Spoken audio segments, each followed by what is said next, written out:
Hello, ladies and gentlemen. Welcome back to the channel. I am your host, Tasos Kalimos. Happy to be joining you guys here for another edition of College Football Picks here on the Guy Boston Sports YouTube channel. We got a great Week 9 college football slate ahead of us. I got some picks to give you guys. Before we get into the picks, guys, real quick, usually I kick off this show by recapping my previous week's picks, but last week was a really bad week, so we're going to forget about it. And this is my show, so I can do what I want. We had a really bad week last week. I apologize for that. Listen, I'm not a fortune teller. Sometimes we get stuff wrong. And in the case of last week, we got a lot wrong.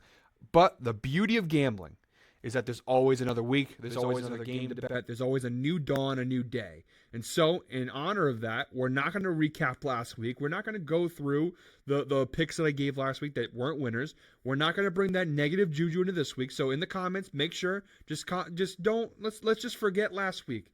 We're on to a new week. And to celebrate that, I got a little candle here. I was going to do something like I was going to try to get incense or something just to really get the positive vibes going. But unfortunately, I didn't have that. So I have a autumn wreath candle. Little fall flavor. We're gonna light this sucker up. My favorite thing to do whenever I'm on a cold streak or whenever I have a bad week gambling, just light a little candle here. Light a little candle. Get some fumes. Nice smell going. We just burn away the bad vibes, and now it's finished. So now with that out of the way, it might be a little cheesy, a little corny what I just did, but whenever I have a bad time, just light a candle, and we're moving on. So on to the new week. We got Week 9 coming up. Week 8 is in the past. It's Fugazi. It's fairy dust. It's gone. Never existed. You guys don't know the reference, Wolf of Wall Street. Fantastic film. But anyways, guys, let's get into the Week 9 college football slate. All right, starting off the Week 9 slate, we've got number 6 ranked Oklahoma at non-ranked Kansas. Little Big 12 showdown here. I'm going with Oklahoma minus 9.5. Now, that line's going to be moving around. You might get it at 10. You might get 9.5. I would bet it up to 10. I wouldn't go any farther above 10. I have it right now at 9.5 points. Look, Oklahoma has dominated this series of late. I think it's like 14 in a row they've beaten Kansas. I'm betting the better team, the better quarterback here. Very simple. Dylan Gabriel, he's looked fantastic this season. Oklahoma coming off of a Red River rivalry game. They've never lost. So Oklahoma's going to win this game. They've dominated Kansas of late. Last year, this game was actually super exciting. It was like 52-42. Oklahoma was also a 10-point favorite last year, and they pushed. But I do think Kansas, they're a little bit stepped down, a little downgrade at quarterback. Oklahoma, Dylan Gabriel, he's looked fantastic. I'm just betting the fact that Kansas is not a little less than last year. They're not as good. I think Oklahoma's better than last year. It sounds simple. It sounds just like not really super complex, but that's really what I'm going with here, is that these two teams, they're mostly similar with a few key differences, mainly in the quarterback position, right? The Oklahoma, Dylan Gabriel's been playing fantastic, one of the best quarterbacks in the nation. Kansas, they a pretty big downgrade at quarterback so far this year. They're still a solid team, but I'm going Oklahoma minus 9.5. Oklahoma is a college football playoff caliber team, and they have a really tough Big 12 schedule coming up. So capitalizing, getting a win here versus Kansas is huge. So give me Oklahoma here, minus 9.5. Again, bet it up to 10. I wouldn't go any farther ahead of 10. But I'm riding basically with Dylan Gabriel here and the Sooners to take care of business. Moving right along here, guys, going over to a different concept. We've got an SEC showdown. We've got number 1 ranked Georgia against non-ranked Florida. I'm not going to mince words here. Georgia has not been super impressive this year, considering that they've had one of the weakest schedules in college football. You'd think that they'd be a little more dominant. They are undefeated. They are ranked number 1, so it's hard to really go against them, but I'm going to go Georgia minus 14.5 here. I know they haven't looked super impressive, and they've come out slow in a lot of games here. And Florida, a solid team. Graham Mertz has been fantastic for them. Their offense is loaded with potential pieces, right? Florida, I think in a couple of years, is going to be really special. Right now, they're kind of figuring it all out. I'm going to go Georgia here minus 14.5. I don't love the 14.5 line. I wish we could get it at 13.5. Maybe as we get closer to game time, you might be able to find that number. I just think that Georgia, for a team that has had a weak schedule, the only real competition they've faced this year is Kentucky, and they destroyed them. I just don't see Florida here being able to do enough to stop Georgia and also scoring them at the same time. Georgia, I know they may not be as stacked as they were as last year and years past. This is still probably the best team in the country, if not one of the best teams in the country.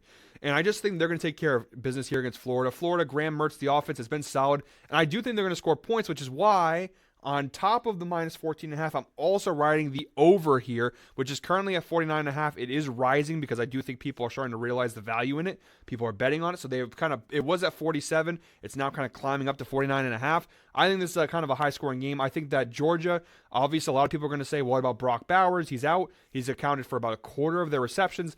I actually think, in a way, Brock Bowers being out will unlock this offense a little bit more because it's going to force Georgia's quarterback to kind of test some of these other unproven receivers. But Georgia has a bunch of guys who are probably NFL caliber receivers on the roster who are now going to get a chance for more explosive plays. Florida, their defense is kind of susceptible to these kind of explosive big plays down the field. I think Georgia's going to eat in that sense. I think that Georgia's going to score a lot of points through these big passing plays. I think that Florida, their offense is just good enough where they're going to be able to score a couple of touchdowns on this Georgia team. So give me the over and give me Georgia minus 14.5. I think that Florida has just enough offensively to at least score a little bit to help us push that over up. I think Georgia will do most of the heavy lifting here. I'm not worried about Brock Bowers being out. Georgia is one of the best, most talented teams in the country. I'm not worried about losing one guy. They're going to be okay. I don't want to say this is sort of their coming out game in a sense, but I do think this is one of the opportunities, the only few opportunities really that Georgia's had this year to kind of show how good they are. So give me Georgia minus 14.5 and give me the over 49.5. Like I said, that over is kind of climbing. You might even be higher.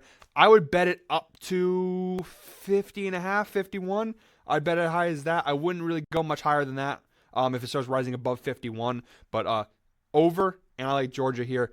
I just think that I'm betting the better team here. I think they're going to take care of business. They've kind of been sleepwalking through the season. I think that stops here, especially when the schedule is going to get a little bit tougher towards the end of the year with the college football playoffs on the horizon, SEC championship on the horizon. I think Georgia's got to wake up a little bit. I think that starts here against Florida. Guys, before I give my last pick, make sure to like and subscribe to the channel. We've got a ton of great content coming out all week long between football, basketball, all that stuff. You don't want to miss what we've got coming out. So make sure, hit that subscribe button, hit like. I always say, I love comments. Make sure to comment whether you're riding me, whether you're fading me. If you are fading me, check out the link in the description below. We have discounts and all kinds of offers for the Fade Me store, all kinds of fantastic merch, the Fade Me brand that Ev built. So make sure to check that out. And here we go. Final pick of the slate. So for my final pick of the show here, we're moving to another conference now. Pac-12 Showdown, massive game, probably the game of the week. We've got number 8 ranked Oregon at number 13 ranked Utah. Utah coming off that massive win against USC last week. Oregon, they kind of righted the ship a little bit after the Washington loss, right? They came out and they beat Washington State. They didn't cover, which was unfortunate. I actually had Oregon, again, we're not talking about last week, but real quick, I had Oregon last week minus 19.5. This week, I'm going to take Oregon minus 6.5. I'm going with them again. I know I bet them last week, and it kind of bit me in the ass, but I'm going Oregon again here, minus 6.5. Look, these are two really well matched up teams, and they kind of, where Oregon is a little weaker, right? Their run defense, that is where Utah's strength is in the running game. Where Utah's defense is kind of weaker is in the passing game. That's where Oregon gets most of their value in the passing game. So they kind of balance each other out in a sense. I'm just betting the better team here, which I do think is Oregon. Look, Utah, they're a fantastic team. Considering all the injuries and everything they've had this year, the fact that they are where they are is very, very impressive. I'm just going here with Oregon because I do think they are, number one, the better team. And number two, they still have college football playoff aspirations. With the way that Washington looked last week, it's not crazy to think that Oregon could still win the Pac-12 and still make the college football playoff. But in order to do that, they need this win, and this win will go a long way in building their resume and getting them toward that one step closer to a Pac-12 championship and, as a result, a playoff spot. And it sounds crazy, but I like Oregon here a lot. I know 6.5. It seems like a lot of points. Last year, this was a field goal game. Oregon won by 3 points. They were only a 1-point favorite last year, and they won by 3.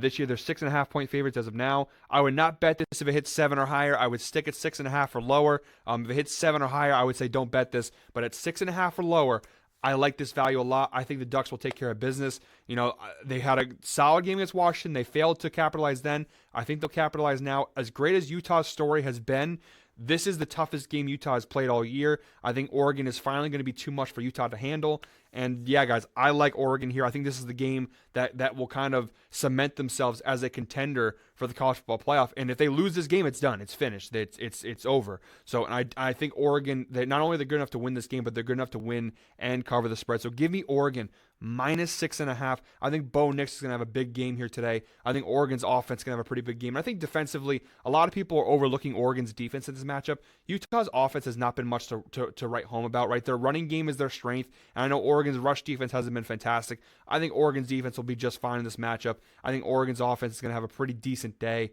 I just don't think Utah has enough firepower right now to keep up with Oregon. So give me Oregon -6.5, my final pick of the Week 9 slate. Guys, as always, thank you so much for watching. I appreciate the support.